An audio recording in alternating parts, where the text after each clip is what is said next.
Hello friends, आप सभी का स्वागत है रोजगार विद प्रमोद यूट्यूब चैनल पर।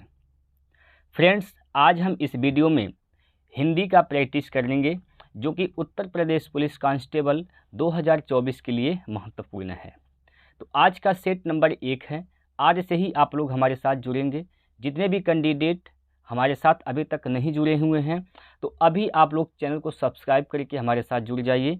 यकीन मानिए दोस्तों, हिंदी में ज़्यादा से ज़्यादा नंबर लाना है तो ये आपको प्रैक्टिस करने ही करने हैं। प्यारे साथियों, आपको जो ये प्रैक्टिस सेट मिलेगा वह डेली सुबह 7 बजे मिलेगा। तो आप लोग सुबह 7 बजे हमारे साथ ज़रूर जुड़िएगा। 7 बजे आपके बीच में मैं प्रैक्टिस सेट लेकर हाजिर हो जाऊंगा। ठीक है, अब अगला प्रैक्टिस सेट आएगा कि नहीं आएगा ये डिपेंड है आपके लाइक के ऊपर। जब ज़्यादा से ज़्यादा कैंडिडेट इस वीडियो को लाइक करेंगे तो मैं अगला भी सेट आपके बीच में ज़रूर लेकर आऊँगा सुबह 7 बजे। तो आप लोगों का जो प्यार है, आशीर्वाद है, हमारे साथ ज़रूर बनाइएगा दोस्तों। तो चलिए हम स्टार्ट करते हैं ज़्यादा देरी न करते हुए। आइए पहले क्वेश्चन से शुरुआत करते हैं दोस्तों। और पहला क्वेश्चन आपके स्क्रीन पर, पहला क्वेश्चन आपकी स्क्रीन पर दिया गया है। एक बार सभी लोग पढ़िए इसको। क्या पूछा गया है? किस वर्ष साहित्य अकादमी पुरस्कार नहीं दिया गया?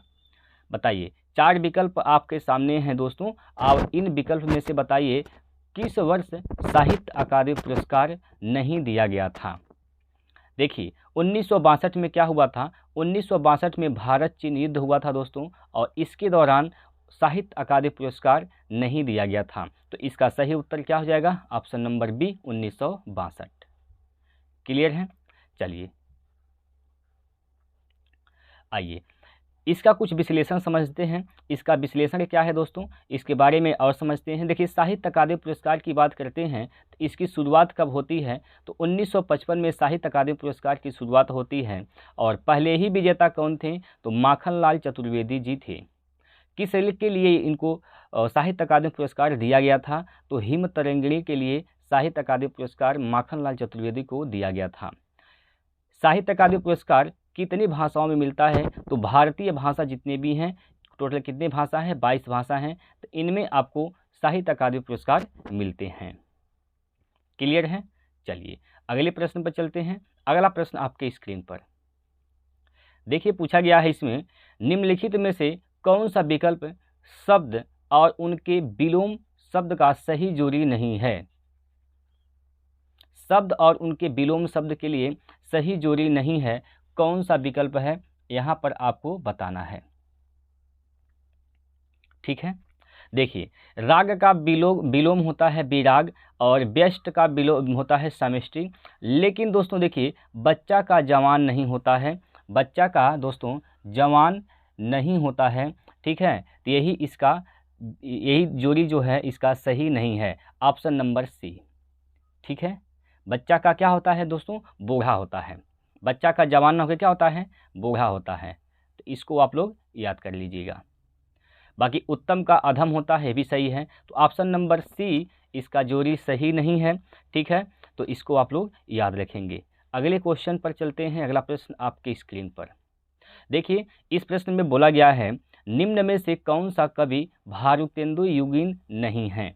कौन से कवि हैं दोस्तों जो भारुतेंदु युगीन नहीं हैं, यानी भारुतेंद्र युग से संबंधित नहीं हैं? कौन से कवि हैं? देखिए, बद्री नारायण चौधरी, जिसको प्रेमधन के नाम से भी जानते हैं, ये तो भारुतेंद्र युग के कवि हैं। ठाकुर जगमोहन सिंह, ये भी भारुतेंद्र युग के कवि हैं। पंडित अंबिकाकांत व्यास, ये भी भारुतेंद्र युग के कवि हैं। लेकिन दोस्तों श्रीधर पाठक ये भारुतेंद्र युग के कवि नहीं हैं। तो यही इसका सही उत्तर हो जाएगा। भारुतेंद्र युग के कवि ये नहीं हैं, तो किस युग के कवि हैं? तो इसको भी जान लीजिए, यह है द्विवेदी युग के कवि। किस युग के हैं दोस्तों? तो द्विवेदी युग के। ठीक है, तो ये द्विवेदी युग के कवि हैं दोस्तों। कौन? श्रीधर पाठक। ठीक है, श्रीधर पाठक इसका सही उत्तर हो जाएगा। ये भारुतेंद्र युग के कवि नहीं हैं। किस युग के हैं? तो बताएंगे द्विवेदी युग के कवि हैं। क्लियर है? बताइए, आगे बढ़ते हैं। अगला क्वेश्चन देखिए, पयोधि सिंधु वारिस किसके पर्यायवाची शब्द हैं? 3 पर्यायवाची दिया गया है। पयोधि सिंधु वारिस, ये किसके पर्यायवाची शब्द हैं दोस्तों? पयोधि सिंधु वारिस किसके पर्यायवाची शब्द हैं? तो याद रखिएगा दोस्तों, ये पर्यायवाची शब्द हैं किसके? समुद्र के। किसके? समुद्र के। समुद्र के पर्यायवाची शब्द पयोधि भी हैं, सिंधु भी है, वारिस भी हैं। तो इस बात को आप लोग याद रखेंगे। समुद्र इसका सही उत्तर है ऑप्शन नंबर बी। चलिए कुछ इसका विश्लेषण देखते हैं। कुछ पर्यायवाची शब्द दोस्तों आपको याद रखने हैं। देखिए, बादल का पर्यायवाची शब्द क्या होता है?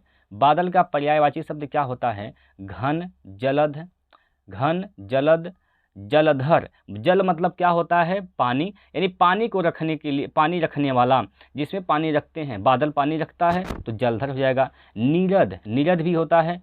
पयोद, पयोद भी होता है। मेघ माने बादल तो होगा करता जानते हैं। वारिद, वारिद का मतलब भी बादल होता है। वारिधर, वारिधर मतलब भी बादल होता है। तो ये बादल के पर्यायवाची शब्द हैं, इसके भी आप लोग याद रखेंगे। यहीं पर देखा जाए दोस्तों नदी की, तो नदी की भी पर्यायवाची शब्द क्या होते हैं? देखिए, सरिता, सरिता किसकी पर्यायवाची शब्द है? नदी का। तटनी, तटनी भी किसकी पर्यायवाची शब्द है? ये भी नदी का है। तरंगिनी, नदी का। आपगा, नदी का। निर्झरिणी, ये भी किसका है? तो नदी का है। निम्न गंगा, ये भी क्या है? ये भी नदी की पर्यायवाची शब्द है। वाहिनी भी दोस्तों नदी की पर्यायवाची शब्द है, तो इसे आप लोग याद रखेंगे। गंगा की पर्यायवाची शब्द क्या होता है? गंगा की पर्यायवाची शब्द क्या है? सूरसरी, सूरसरिता, अमर तरंगिनी, भागीरथी, मंदाकिनी, देवनदी, जाह्नवी, देवपंगा, त्रिपथगा, विष्णुपति और नदीश्वरी, ये गंगा के पर्यायवाची शब्द होते हैं। इतनी बातों को आप लोग याद रखेंगे। आइए आगे चलते हैं अगले क्वेश्चन पर। अगला प्रश्न आपके सामने यहाँ पर इस प्रकार से दिया गया है। निम्नलिखित वाक्यों में आए खाली स्थान के लिए सही शब्द चुनिए। यहाँ पर खाली स्थान जो दिया गया है, इसमें सही शब्द क्या होगा? कहा है इसमें अभिषेक घर चला गया, तो इसमें सही, इस जो खाली स्थान है इसमें क्या होगा?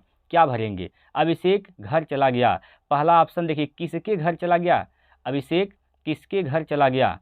किसके घर चला गया? नहीं, ये तो गलत है। अभिषेक अपने आप घर चला गया, तो यहाँ पर क्या भरेंगे दोस्तों? अपने आप भरेंगे। अपने आप,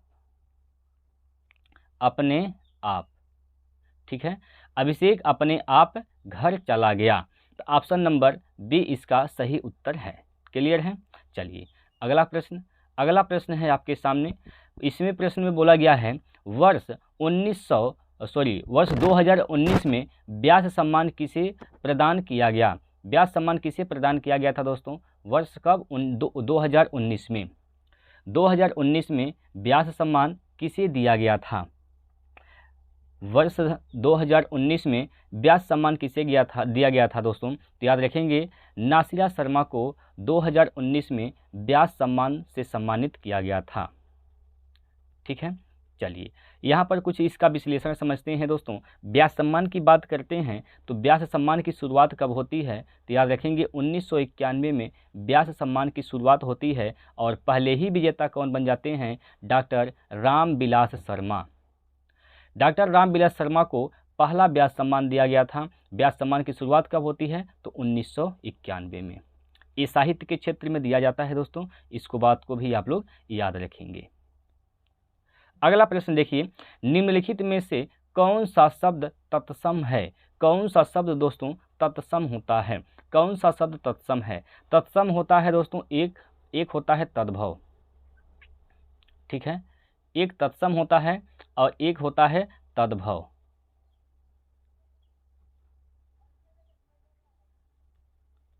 एक तद्भव। तत्सम का मतलब होता है दोस्तों, जो शब्द संस्कृत से लिए जाते हैं तत्सम होते हैं, और जो संस्कृत का बिगड़ा हुआ रूप ही क्या होता है? तद्भव होता है। तो तत्सम इसमें बताना है। तत्सम दोस्तों इसमें क्या हो जाएगा? उज्ज्वल। उज्ज्वल क्या है? एक तत्सम शब्द है। तो राइट आंसर क्या हो जाएगा दोस्तों? ऑप्शन नंबर 1 है उज्ज्वल। क्लियर है? उज्ज्वल। इसका तद्भव क्या होता है? इसका तद्भव क्या होता है दोस्तों? उज्ज्वल का तद्भव क्या होता है? तो उजला होता है। ठीक है, इकट्ठा, इकट्ठा क्या है? तद्भव शब्द है। इकट्ठा का तत्सम क्या होता है? एकत्र होता है। ठीक है, इसी प्रकार एक कंवल है दोस्तों, कंवल का कंवल है, कंवल तद्भव शब्द है, इसका तत्सम का होता है कमल। और उपरोक्त भी क्या है, एक तद्भव शब्द है, इसका तत्सम होता है उपर्युक्त। ठीक है, तो इसमें पूछा है कौन सा तत्सम शब्द है, तो तत्सम शब्द कौन है, उज्ज्वल है दोस्तों। ऑप्शन नंबर 1 याद रखेंगे। उज्ज्वल किस प्रकार का शब्द है, तो तत्सम शब्द है। क्लियर है। चलिए अगला प्रश्न देखिए, वाक्य में काम करने वाले को क्या कहते हैं। जो काम करता है यानी काम करने वाले को क्या कहते हैं, तो काम करने वाले को दोस्तों कर्ता कहते हैं। ऑप्शन नंबर 1 इसका सही उत्तर है। काम करने वाले को क्या कहते हैं, तो कर्ता कहते हैं। ठीक है, अगला प्रश्न देखिए, प्रश्न नंबर 9। निम्नलिखित वाक्य में आए खाली स्थान के लिए सही शब्द चुनिए। यहाँ पर जो बीच में खाली स्थान आया है दोस्तों, इसमें कौन सा सही शब्द चुना जाएगा, क्या शब्द इसमें भरा जाएगा। प्रश्न इसमें क्या दिया गया है, वाक्य गिलास तोड़ा, क्वेश्चन मार्क दिया गया है। इसका मतलब साफ है कि इसमें जो भी शब्द इसमें भरा जाएगा वह कैसा होगा, प्रश्नवाचक होगा। तो गिलास तुमने तोड़ा गलत बात है, गिलास उसने तोड़ा ये भी नहीं भरा जाएगा, गिलास इसने तोड़ा नहीं भरा जाएगा, गिलास किसने तोड़ा, यहाँ से पता चल रहा है कि क्वेश्चन पूछा जा रहा है, तो यहाँ पर क्या भरेंगे, किसने। ठीक है, किसने, गिलास किसने तोड़ा, यहाँ पर क्या भरा जाएगा, किसने भरा जाएगा। तो ऑप्शन नंबर सी इसका सही उत्तर है दोस्तों। चलिए अगला प्रश्न देखिए, पुरुषोत्तम अग्रवाल को उनकी किस रचना के लिए देवी शंकर अवस्थी स्मृति सम्मान प्रदान किया गया। बताइए जल्दी से आप लोग बताइए क्या इसका सही उत्तर है। देखिए किस रचना के लिए दिया गया था, तो यह रचना था इनका तीसरा रूख। कौन सा रूख, तीसरा रूख। ठीक है, तीसरा रूख के लिए इनको यह सम्मान दिया गया था, देवी शंकर अवस्थी स्मृति सम्मान। ठीक है, तो ऑप्शन नंबर बी इसका सही उत्तर है। चलिए अगला प्रश्न देखिए, अगला प्रश्न आपके सामने यहाँ पर दिया गया है, लोकोक्ति और उनके सही अर्थ वाले जोड़े के विकल्प की पहचान कीजिए। चलिए, चित भी मेरा पट भी मेरा, चित भी मेरा पट भी मेरा, दोनों ओर से लाभ चाहना, ये बात सही है। यानी पहले का ए पर जाएगा दोस्तों, पहले का डी पर है गलत है, पहले का सी पर है गलत है, पहले का बी पर है गलत है, पहले का ए पर है। ऑप्शन नंबर डी इसका सही उत्तर है। देखिए, चोर की दाढ़ी में तिनका अपराधी भयभीत रहता है, दूसरे का बी होगा। नाच न जाने आंगन टेढ़ा, यानी योग्यता का द्वेष दूसरों पर लगाना। ठीक है, नेकी कर दरिया में डाल, भला करके भूल जाना चाहिए, यानी ऑप्शन नंबर डी इसका सही उत्तर हो जाएगा। क्लियर है, एक बार सभी लोग पढ़ लेंगे इसको। आगे बढ़ते हैं अगले क्वेश्चन की ओर। अगला प्रश्न आपके सामने इस प्रकार से दिया गया है, बताइए निंदा का विलोम क्या है दोस्तों। निंदा का विलोम क्या है, जल्दी से आप लोग बताएंगे कमेंट करके, निंदा का विलोम क्या है। दोस्तों निंदा का विलोम क्या होता है, तो निंदा का विलोम स्तुति होता है। ऑप्शन नंबर 1 इसका सही उत्तर है। राग का द्वेष होता है, द्वेष का राग होता है। ठीक है, और सम्मान का दोस्तों अपमान होता है, अपमान। ठीक है, सम्मान का विलोम क्या होता है, तो सम्मान का विलोम दोस्तों अपमान होता है, इसे भी आप लोग याद रखेंगे। अगला प्रश्न है, भारतीय संविधान में 22 भाषाओं को आधिकारिक भाषा का दर्जा दिया गया है, जिनमें से यह भाषा शामिल नहीं है। भारतीय संविधान में टोटल 22 भाषाओं को आधिकारिक भाषा का दर्जा दिया गया है दोस्तों, जिसमें एक भाषा शामिल नहीं है, जो कि ऑप्शन में दिया गया है। टोटल 22 भाषाएं हैं, तो ऑप्शन में दोस्तों कौन सा भाषा दे दिया गया है जो इन 22 भाषा में शामिल नहीं है। देखिए, मैथिली भी है, ठीक है, मणिपुरी भी है, बोडो है, लेकिन दोस्तों भोजपुरी एक बोली है जो कि इसको भारतीय संविधान में दर्जा नहीं दिया गया है। तो ऑप्शन नंबर डी इसका सही उत्तर हो जाएगा, भोजपुरी। ठीक है भाई, भोजपुरी को भारतीय संविधान में दर्जा नहीं दिया गया है, इस बात को आप लोग याद रखेंगे। ठीक है, कोई दिक्कत की बात नहीं होगी दोस्तों। चलिए आगे चलते हैं अगले प्रश्न की ओर। अगला प्रश्न लेते हैं आपके सामने, प्रश्न नंबर 14। बताइए, जिस पर क्रिया का प्रभाव पड़े उसे क्या कहते हैं। जिस पर क्रिया का प्रभाव पड़ता है उसे क्या कहते हैं दोस्तों। जिस पर क्रिया का प्रभाव पड़ता है उसको दोस्तों कर्म कहते हैं। कर्म ऑप्शन नंबर सी में है और ये हो जाएगा इसका सही उत्तर। ठीक है, चलिए अगला प्रश्न। निम्नलिखित वाक्यांश में अपादान कारक प्रयुक्त हुआ है। अपादान कारक कहाँ होता है दोस्तों? तो याद रखेंगे, जहाँ अलगाव होता है वहाँ अपादान कारक होता है। जहाँ भी अलगाव हो रहा हो वहाँ अपादान कारक होगा। जैसे ऑप्शन को पढ़िए, श्याम का घर अपादान कारक का उदाहरण नहीं है। पेड़ से पत्ते गिर पड़ा, पेड़ से पत्ता गिर पड़ा, इसका मतलब क्या हुआ? पत्ता पेड़ से क्या हो रहा है? अलग हो रहा है। तो यहाँ अलगाव हो रहा है, इसलिए इसमें अपादान कारक हो जाएगा। ठीक है, पेड़ से पत्ता गिर पड़ा, इसमें अपादान कारक हो जाएगा। अगला क्वेश्चन देखिए, प्रश्न नंबर आपके सामने है 16।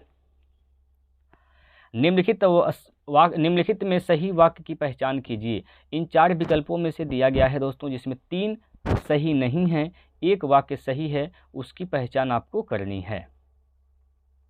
मैं रविवार के दिन तुम्हारे घर आऊँगा। रविवार के दिन तुम्हारे घर आऊँगा, ये दिन नहीं होना चाहिए था दोस्तों। ये ऑप्शन क्या है इसका? गलत है। मैं रविवार को तुम्हारे घर आऊँगा बिल्कुल ठीक वाक्य है। मैं रविवार को तुम्हारे घर आऊँगा, यही ऑप्शन इसका सही हो जाएगा।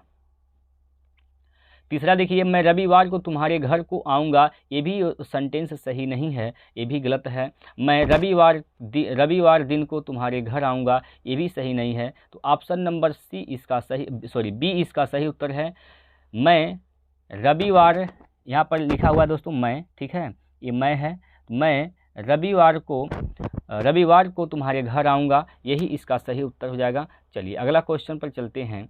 प्रश्न नंबर यहाँ पर लेते हैं दोस्तों 17। निम्नलिखित में से सही वाक्य की पहचान कीजिए। निम्नलिखित में से सही वाक्य की क्या करनी है? आपको पहचान करनी है, सही वाक्य की पहचान करनी है। देखिए पहला वाक्य दिया गया है, यह क्या जाने कि मैं कैसे जी रहा हूँ। यह क्या जाने मैं कैसे जी रहा हूँ, ये वाक्य क्या है दोस्तों? गलत है। ये क्या है? यह वाक्य गलत है। वह कैसे जाने कि मैं जी रहा हूँ, यह भी क्या है? ये भी वाक्य दोस्तों गलत है। वह क्या जाने कि मैं कैसे जी रहा हूँ, ये सेंटेंस बिल्कुल सही है। वह क्या जाने कि मैं कैसे जी रहा हूँ, ऑप्शन नंबर सी हो जाएगा सही उत्तर। वे क्या जाने कि मैं कैसे जी रहा हूँ, ये भी क्या है? गलत है। ऑप्शन नंबर सी इसका सही है। ठीक है, तो इसे आप लोग नोट कर लेंगे। चलिए आगे चलते हैं। अगला प्रश्न, विरोधी पक्ष का वाक्यांश के लिए एक सार्थक शब्द कौन सा होगा? विरोधी पक्ष का वाक्यांश के लिए सार्थक शब्द क्या होगा? जो विरोध में होते हैं उसे विपक्षी कहते हैं दोस्तों। तो विपक्षी ऑप्शन नंबर बी इसका सही उत्तर है। ठीक है, चलिए अगला प्रश्न देखिए। वधु उत्सव का संधि विच्छेद क्या होगा? वधु उत्सव का संधि विच्छेद क्या होगा दोस्तों? देखिएगा, वधु उत्सव का संधि विच्छेद क्या होगा? वधु धन उत्सव, वधु धन उत्सव। अब यहाँ पर आप देखेंगे तो यहाँ पर ध में बड़ा ऊ का मात्रा है, बड़ा ऊ का मात्रा है दोस्तों, ये बड़ा का ऊ का मात्रा है, प्लस इसमें छोटा ऊ का मात्रा है। ये दोनों मिलके क्या बन गए हैं? वधु उत्सव, यानी बड़ा ऊ का मात्रा बन गया है। बड़ा ऊ छोटा ऊ मिलके बड़ा ऊ। इसमें कौन सी संधि है? तो दीर्घ संधि है, दीर्घ स्वर संधि, दीर्घ स्वर संधि है। ठीक है, छोटा जहाँ बड़ा अक्षर बनता, बड़ा मात्रा बनता है, वहाँ पर कौन सी संधि होती है? दीर्घ स्वर संधि होती है। तो इसका सही उत्तर क्या होगा? वधु उत्सव का वधु धन उत्सव होगा। वधु धन उत्सव ऑप्शन नंबर सी हो जाएगा सही उत्तर। क्लियर है? चलिए अगला प्रश्न देखिए। निम्नलिखित में से कौन सा संधि विच्छेद का एक गलत उदाहरण है? कौन से संधि विच्छेद का एक क्या है? गलत उदाहरण है दोस्तों, यहाँ पर आपको बताने हैं। देखिए महाधन ओज बिल्कुल सही है, महोज। ये दोस्तों पौ है, ठीक है। पौधन अक है, यानी पावक हो जाएगा, पौधन अक पावक। ठीक है, ये भी सही है। नौधन इक, ठीक, ये भी सही है। लेकिन परोधन उपकार ये गलत हो जाएगा दोस्तों, यही इसका गलत है। यही ऑप्शन क्या हो जाएगा? सही, क्योंकि आपसे पूछा है कौन सा गलत है, तो यही गलत है, तो यही ऑप्शन क्या हो जाएगा? सही हो जाएगा। क्वेश्चन के हिसाब से ये सही है। ठीक है, क्योंकि क्वेश्चन पूछा कौन सा संधि विच्छेद गलत है, तो परोधन उपकार गलत है। ये इसका संधि विच्छेद क्या होता है? परधन उपकार, पर धन उपकार होता है, पर धन दोस्तों उपकार होता है, परोपकार का संधि विच्छेद। ठीक है, चलिए तो इसका सही उत्तर क्या हो जाएगा? Option number D. अगला प्रश्न है आपके सामने इस प्रकार से, निम्नलिखित में कौन सा तत्सम तद्भव जोड़ी का सही विकल्प नहीं है? कौन सा तद्भव तत्सम का जोड़ी सही विकल्प नहीं है? पहले तत्सम, उसके बाद तद्भव। सूत्र का सूत होता है, सही है। हस्त का हाथ होता है, सही है। चक्र का दोस्तों चक्का होता है, चक्र का तद्भव क्या होता है? चक्का होता है, गोला नहीं होता है। यही उत्तर क्या हो जाएगा? इसका सही हो जाएगा। यही जोड़ी सही नहीं है। ग्राहक का गाहक होता है, ये भी सही है। तो यहाँ पर ऑप्शन नंबर सी इसका बिल्कुल सही उत्तर हो जाएगा। क्या? चक्र का गोला। चक्र का दोस्तों क्या होता है? तो गोला ना होके क्या होता है? चक्का होता है। ठीक है, चक्का। चक्र का तद्भव क्या होता है? तो चक्का होता है। ठीक है, चलिए अगला प्रश्न देखिए। अगला प्रश्न, प्रश्न नंबर 22। प्रश्न नंबर 22 है, सुधी, मनीषी, बुध निम्नलिखित में से किसके पर्यायवाची शब्द हैं? सुधी, मनीषी, बुध, बुध, ये सब पर्यायवाची शब्द किसके हैं? तो याद रखिएगा ये पंडित के पर्यायवाची शब्द हैं। विद्वान भी होता है इसका पर्यायवाची शब्द। ठीक है भाई, तो ये पंडित के पर्यायवाची शब्द हो जाएंगे क्या? सुधी, मनीषी, बुध। ठीक है, इसको आप लोग याद रखेंगे। अगला क्वेश्चन है, बाग बाग होना एक मुहावरा है, इसका सही अर्थ क्या होगा? बाग बाग होने का मतलब हो गया खुश होना। क्या होता है? बाग बाग होना मतलब खुश होना। नहीं कहते हैं एकदम बाग बाग हो गए, एकदम बाग बाग, पहली बार उसको देखें, बहुत दिनों के बाद उसको देखा, एकदम बिल्कुल बाग बाग हो गया, यानी बिल्कुल खुश हो गया। ठीक है, तो बाग बाग होने का मतलब खुश होना हो जाएगा। क्लियर है? चलिए अगला प्रश्न, अवधी बोली का अन्य नाम क्या है? अवधी बोली का दोस्तों अन्य नाम क्या है? अवधी बोली का अन्य नाम क्या है? तो दोस्तों अवधी बोली को कोसली भी कहते हैं। क्या कहते हैं? कोसली। तो इसका सही उत्तर क्या हो जाएगा? Option number 1, Kosli. अवधी बोली का अन्य नाम क्या हो जाएगा? कोसली। तो अवधी बोली दोस्तों किस किस क्षेत्र में बोले जाते हैं, इसको भी आप लोग नोट कर लेंगे। देखिए अवधी बोली जो होता है यह बोला कहाँ जाता है? लखनऊ, फतेहपुर, मिर्ज़ापुर, फैज़ाबाद, प्रतापगढ़, सीतापुर, रायबरेली और बाराबंकी, इन सभी क्षेत्रों में दोस्तों अवधी बोली बोली जाती है। ठीक है, तो अवधी बोली का अन्य नाम क्या हो जाएगा? कोसली। तो इसे भी आप लोग याद रखेंगे। अगले क्वेश्चन पर चलते हैं। अगला प्रश्न आपके सामने है, निम्न उपन्यासों में कौन सा मृदुला गर्ग द्वारा रचित नहीं है? मृदुला गर्ग द्वारा कौन सा उपन्यास नहीं रचा गया है? मृदुला गर्ग द्वारा कौन सा उपन्यास नहीं रचा गया है? मृदुला गर्ग द्वारा कौन सा उपन्यास नहीं रचा गया है? तो देखिए मृदुला गर्ग द्वारा कौन सा उपन्यास नहीं रचा गया है? रुकोगी नहीं राधिका। रुकोगी नहीं राधिका ये मृदुला गर्ग का नहीं है। ठीक है, यही इसका सही उत्तर हो जाएगा। रुकोगी नहीं राधिका ये मृदुला गर्ग का नहीं है, यही इसका सही उत्तर है। इसको एक किसका उपन्यास है दोस्तों? तो याद रखिएगा प्रियंवदा का। किसका? प्रियंवदा।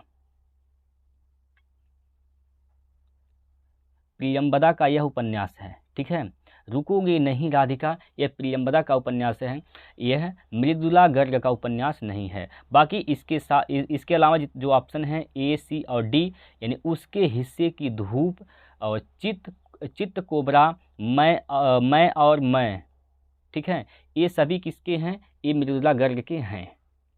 ठीक है, चलिए अगला प्रश्न आपके सामने देखिए, निम्न में से किस साहित्यकार को प्रेमचंद की कहानियों का काल क्रमानुसार अध्ययन के लिए व्यास सम्मान प्रदान किया गया था? व्यास सम्मान किसको दिया गया था? तो याद रखेंगे दोस्तों व्यास सम्मान दिया गया था कमल किशोर गोयनका को। किसको? कमल किशोर गोयनका को दिया गया था। किसको दिया गया था दोस्तों? कमल किशोर गोयनका को दिया गया था। ऑप्शन नंबर सी इसका सही उत्तर हो जाएगा। ठीक है, चलिए अगला प्रश्न, निम्नलिखित में कौन सा असुर का पर्यायवाची शब्द नहीं है? असुर का पर्यायवाची शब्द नहीं है। देखिए निशिचर मतलब रात में चलने वाला असुर होता है, जो रात में चलते हैं उसे क्या कहते हैं? असुर कहते हैं, राक्षस कहते हैं, दानव कहते हैं, दनुज कहते हैं। यानी दनुज भी है, राक्षस भी है दोस्तों, यह असुर के पर्यायवाची शब्द हैं। लेकिन आपसे पूछा है कौन असुर का पर्यायवाची शब्द नहीं है? महाकाय असुर का पर्यायवाची शब्द नहीं है। महाकाय असुर का पर्यायवाची शब्द नहीं है, ये हो जाएगा इसका सही उत्तर। अब देखिए महाकाय किसका पर्यायवाची शब्द है? तो यह गणेश का पर्यायवाची शब्द है। किसका है दोस्तों? गणेश का। महाकाय मतलब बहुत विशाल शरीर, ठीक है, किसका पर्यायवाची शब्द हो जाएगा? गणेश का। अब गणेश के पर्यायवाची शब्द आया है तो आप लोग कमेंट में या अपने कॉपी में लिखिए गणेश के पर्यायवाची शब्द क्या क्या होते हैं, ठीक है। चलिए अगला प्रश्न देखिए, अगला प्रश्न नंबर 28 आपके स्क्रीन पर। निम्नलिखित में तद्भव शब्द कौन सा है? निम्नलिखित में तद्भव शब्द कौन सा है? तद्भव शब्द का मतलब जो संस्कृत का बिगड़ा हुआ रूप होता है तद्भव कहलाता है। विकार है, दंड है, कोकिला है, नींद है। बताइए कौन सा इसमें जो है तद्भव शब्द है? देखिए नींद क्या है? तद्भव शब्द है, क्योंकि नींद तद्भव है, इसका तत्सम क्या होता है? तो निद्रा होता है। क्या होता है दोस्तों? निद्रा, ठीक है, निद्रा। नींद का तत्सम क्या होता है? निद्रा होता है। तो नींद क्या है? तद्भव शब्द है, इसे आप लोग याद रखेंगे। अगला प्रश्न देखिए, इनमें से जो पहले कभी ना हुआ हो, जो पहले कभी ना हुआ हो, इसके लिए एक शब्द क्या होगा? जो पहले कभी ना हुआ हो उसको अभूतपूर्व बोलते हैं। क्या कहते हैं? अभूतपूर्व बोलते हैं। ऑप्शन नंबर 1 इसका राइट आंसर हो जाएगा। क्लियर है? बताइए, कोई दिक्कत की बात नहीं है। अगला प्रश्न देखिए आपके सामने इस प्रकार से दिया गया है। मारतंड, अर्क, अंशुमाली निम्नलिखित में से किसके पर्यायवाची शब्द हैं? मारतंड है, अर्क है, अंशुमाली है, किसके पर्यायवाची शब्द हैं? तो याद रखिएगा दोस्तों, यह सूर्य के पर्यायवाची शब्द हैं। ऑप्शन नंबर सी इसका सही उत्तर हो जाएगा, ठीक है। किसके पर्यायवाची शब्द हैं? सूर्य के। चलिए अगला प्रश्न देखिए, प्रश्न नंबर 31। मैं भंगी हूँ, मैं क्या हूँ? भंगी हूँ। यह क्या है? एक आत्मकथा है। यह किस लेखक ने इसको लिखा है? मैं भंगी हूँ, यह आत्मकथा के लेखक कौन हैं? जल्दी से आप लोग कमेंट करके बताएंगे मैं भंगी हूँ आत्मकथा के लेखक कौन हैं? मैं भंगी हूँ आत्मकथा के लेखक दोस्तों कौन हैं? तो याद रखिएगा दोस्तों, मैं भंगी हूँ आत्मकथा के लेखक भगवान दास जी हैं। कौन दास जी हैं? तो भगवान दास इसके आत्मकथा के क्या हो जाएंगे? लेखक। ऑप्शन नंबर सी इसका राइट आंसर हो जाएगा। क्लियर है? चलिए अगला प्रश्न देखिए, मलबे का मालिक कहानी के कहानीकार कौन है? ये मलबे का मालिक क्या है? एक कहानी है। तो इस कहानी के कहानीकार कौन है दोस्तों? तो याद रखेंगे दोस्तों, मलबे का मालिक कहानी जो है इसके कहानीकार हैं दोस्तों मोहन राकेश। कौन राकेश? तो याद रखेंगे मोहन राकेश, ठीक है। मलबे का मालिक, मलबे और मालिक दोनों में म और ल है, ठीक है, म ल शुरू में है। यहाँ पर मोहन राकेश दो लोग हैं, मतलब एक ही व्यक्ति का नाम है लेकिन लग रहा है कि दो लोगों का नाम है, मोहन और राकेश, लेकिन एक ही व्यक्ति है मोहन राकेश। मलबे का मालिक के कहानीकार कौन है? Mohan Rakesh. Option number B इसका सही उत्तर हो जाएगा। अगला प्रश्न है, अब देखिए यहाँ पर 33 से लेकर 37 नंबर क्वेश्चन तक आपको यहाँ पर पैराग्राफ दिया गया है और इसको पहले आपको क्या करना है? पैराग्राफ को पढ़ने हैं। सबसे पहले पैराग्राफ को पढ़ने हैं। तो सबसे पहले दोस्तों आप लोग पैराग्राफ को पढ़ लीजिए। हमारे यहाँ के विद्वान पुनर्जागरण पर ही इतना अधिक ध्यान देते हैं कि यदि हम उसे पढ़ें तो अतीत के विषय में जानने की हमारी लालसा और बढ़ जाती है, ठीक है। हमें यह अनुभव कराया गया है कि संपूर्ण भारत रामकृष्ण, विवेकानंद और दयानंद जैसे महापुरुषों की मंडली है। हमें यह भी अनुभव कराया गया कि औरतें की दशा बहुत अच्छी थी और जातीयता को प्राणघातक मान लिया गया था। इसके अलावा कुछ दूसरी चीज़ें भी उस दौरान घटित हुईं जिसके बारे में हम बात नहीं करते हैं। एक हिंदी भाषी प्रांत में दयानंद का जूतों की माला से स्वागत किया गया था। जब आर्य समाज और ब्रह्म समाज मौजूद था। उसी समय सनातन धर्म सभा और भारत धर्म सभा भी स्थापित हुआ। दयानंद शास्त्रार्थ में हरा दिए गए। कट्टरपंथी और रूढ़िवादी लोगों ने नए विचारों का विरोध किया। बाद में ब्रह्म समाज भी अत्यधिक पुरातन पंथी हो गए। राजा राम मोहन राय के बारे में कहा जाता है कि जब वे मृत्यु शैया पर थे तो उन्हें भागीरथी के तट पर लाया गया। उनके चारों तरफ खड़े लोगों ने उनसे पूछा कि वे लोग उनके लिए क्या कर सकते हैं, तो उन्होंने अपने पूरे शरीर पर रामकृष्ण लिखने को कहा। जिन लोगों ने धार्मिक सुधार के लिए विद्रोह किया वे अत्यधिक पुरातन पंथी निकले। आंदोलन के अंतिम दिनों में ब्रह्म समाज के अनुयायी हठधर्मी हो गए थे। बाद में बहुत सारे ब्रह्म समाजी कम्युनिस्ट और मार्क्सवादी हो गए थे। तो ये है दोस्तों पैराग्राफ। अब पैराग्राफ आप भी पढ़ लिए होंगे। पैराग्राफ जब आप पढ़ लिए हैं दोस्तों, अब आपके सामने यहाँ पर क्वेश्चन आ रहा है। आपके सामने यहाँ पर दोस्तों क्वेश्चन आ रहा है, तो इसका आप लोग जवाब देंगे। देखिए प्रश्न है, अतीत के विषय में जानने की लालसा कब और बढ़ जाती है? कब और बढ़ जाती है? तो यहाँ पर आप लोगों ने पहले ही लाइन में यहाँ पर पढ़ा है, कब बढ़ जाती है।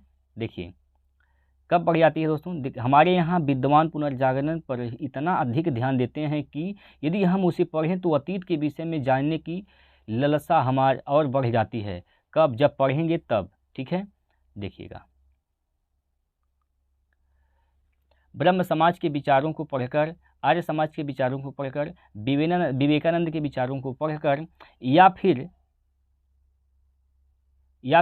भारतीय विद्वानों के पुनर्जागरण संबंधी विचारों को पढ़कर। तो किसको पढ़कर भैया? किसको पढ़कर? तो भारतीय विद्वानों के पुनर्जागरण संबंधी विचारों को पढ़कर। ऑप्शन नंबर डी इसका सही उत्तर है। क्लियर है? चलिए अगला प्रश्न है, जूतों की माला से किसका स्वागत किया गया? जूतों की माला से दोस्तों किसका स्वागत किया गया था? तो अभी आपने पढ़ा है जूतों की माला से किसका स्वागत किया गया था, तो दयानंद सरस्वती का। किसका? दयानंद का जूतों की माला से स्वागत किया गया था। ठीक है, चलिए अगला है, बाद में कौन सी संस्था अत्यधिक पुरातन पंथी हो गई? बाद में कौन सी संस्था अत्यधिक पुरातन पंथी हो गई थी? तो याद रखिएगा, ब्रह्म समाज। कौन सा समाज? ब्रह्म समाज। ब्रह्म समाज बाद में चलकर अत्यधिक पुरातन पंथी हो गई थी। क्लियर है? चलिए अगला प्रश्न लीजिए। अगला प्रश्न है, ब्रह्म समाज के संदर्भ में असत्य कथन है। ब्रह्म समाज के संदर्भ में दोस्तों असत्य कथन है। ब्रह्म समाज के संदर्भ में असत्य कथन है। देखिए बाद में बहुत सारे ब्रह्म समाजी मार्क्सवादी हो गए। ये तो बात सही है, ये तो सही है। ठीक है, कौन सा असत्य है ये बताना है। ब्रह्म समाज की स्थापना दयानंद सरस्वती ने किया। ब्रह्म समाज की स्थापना दयानंद सरस्वती ने किया नहीं, ये गलत बात है। ब्रह्म समाज की स्थापना कौन किए थे? राजा राम मोहन राय किए थे। तो यही क्या हो जाएगा इसका सही उत्तर? यही क्या है? असत्य है। ठीक है, यही क्या है दोस्तों? असत्य है। ब्रह्म समाज की स्थापना दयानंद सरस्वती ने नहीं किया था। कौन किए थे? राजा राम मोहन राय। तो दयानंद सरस्वती ने किसका स्थापना किया था, जरा आप लोग हमें कमेंट करके बताएंगे। दयानंद सरस्वती ने किसका स्थापना किया था, जरा आप लोग कमेंट करके हमें बताएंगे। ठीक है, चलिए हम आगे बढ़ते हैं अगले क्वेश्चन की ओर। और प्रश्न नंबर 37 है दोस्तों, लास्ट क्वेश्चन है आपके सामने। ठीक है, ये लास्ट क्वेश्चन है, निम्न में कौन सा विद्वान शास्त्रार्थ में हरा दिया गया था? कौन सा विद्वान शास्त्रार्थ में हरा दिया गया था? तो दयानंद को हरा दिया गया था। ऑप्शन नंबर डी इसका सही उत्तर हो जाएगा। क्लियर है? तो दोस्तों हम लोग 37 क्वेश्चन पर बात किए हैं और 37 के 37 क्वेश्चन बहुत इंपॉर्टेंट थे दोस्तों। और हिंदी के क्वेश्चन ऐसे ही आपके पेपर में पूछे जाएंगे, घबराने की आवश्यकता नहीं है। बस आपको आवश्यकता है तो पढ़ाई करने की दोस्तों। आप लोग मेहनत करिए, पढ़ाई करिए। और हाँ, जो प्रैक्टिस सेट हमारा आ रहा है ये प्रैक्टिस सेट आप लोग ज़रूर लगाइए। ठीक है, आप अपने साथ में पेपर और पेन लेकर बैठिए। आप 37 क्वेश्चन में कितना क्वेश्चन का आंसर कर पाते हैं ज़रूर आप लोग हमें बताएंगे। ठीक है भाई, सभी लोग कमेंट करके अपना कितने क्वेश्चन का जवाब दिए हैं, कितने क्वेश्चन आपके सही हुए हैं, कमेंट करके हमें अवश्य बताइएगा। तो डेली बेसिस पर हम लाएंगे 7 बजे सुबह को, 7 बजे दोस्तों आप लोगों के बीच में हम हाजिर होंगे यूट्यूब पर। तो आप लोगों का प्यार आशीर्वाद हमारे साथ बना रहेगा, तो हम डेली बेसिस पर एक प्रैक्टिस सेट आपको हिंदी का कराएंगे। ठीक है, तो आप लोगों का जो लाइक है हमारे लिए बहुत इंपॉर्टेंट है दोस्तों, लाइक ज़रूर करिएगा। तो फिर कल मिलते हैं, आज के लिए इतना ही रखते हैं, कल मिलते हैं अगले प्रैक्टिस सेट को लेकर। तब तक के लिए जय हिंद, जय भारत।